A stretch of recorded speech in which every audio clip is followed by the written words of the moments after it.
بسم اللہ الرحمن الرحیم۔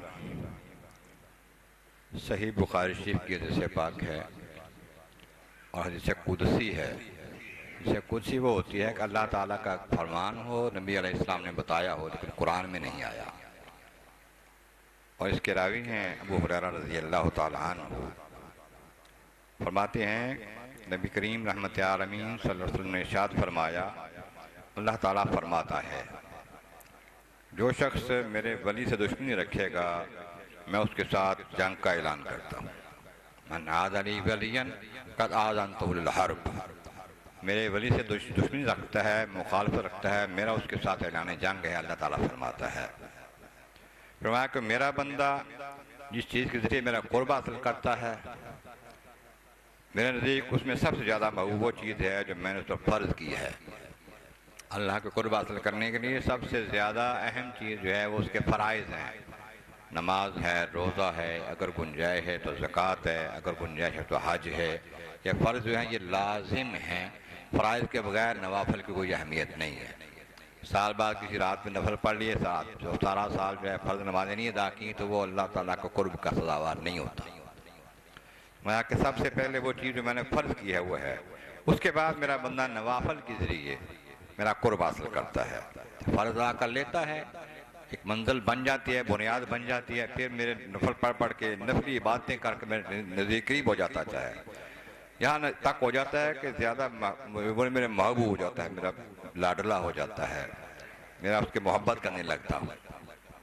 میرا بندہ قرب حاصل کر لیتا ہے نوافل کے ساتھ، نفلی نیکیوں کے ساتھ، فرضوں کے بعد، پھر میرا قرب حاصل ہو جاتا ہے، میں اس کے محبت کرتا ہوں۔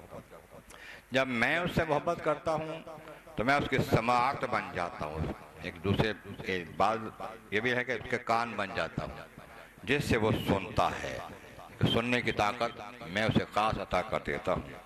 اس کی بصارت بن جاتا ہوں، اس کی آنکھیں بن جاتا ہوں جس سے وہ دیکھتا ہے، اس کے ہاتھ بن جاتا ہوں جس کی وجہ سے وہ پکڑتا ہے، کام کرتا ہے، اور اس کے پاؤں بن جاتا ہوں جس کی وجہ سے وہ چلتا ہے۔ اب یہ اس کے شارحین حدیث نے فرمایا کہ اس کا لفظی معنی جو ہے یہ تو نہیں ہے، یہ جو لفظی بن رہا ہے یہ معنی نہیں لگتا، اللہ تبارک و تعالیٰ اس سے پاک ہے کہ وہ کسی کا ہاتھ بنے، کسی کے کان بنے، لیکن مفہوم یہ ہے اللہ تبارک و تعالیٰ اپنا خاص کرم سے، اپنے فضل سے اس کے ان اعضاء میں ایک نور جلال ڈالتا ہے۔ ایک نور جلال جب اس کے کان میں آتا ہے پھر وہ دور و نزدیک کی بات کو سن لیتا ہے، جیسے کہ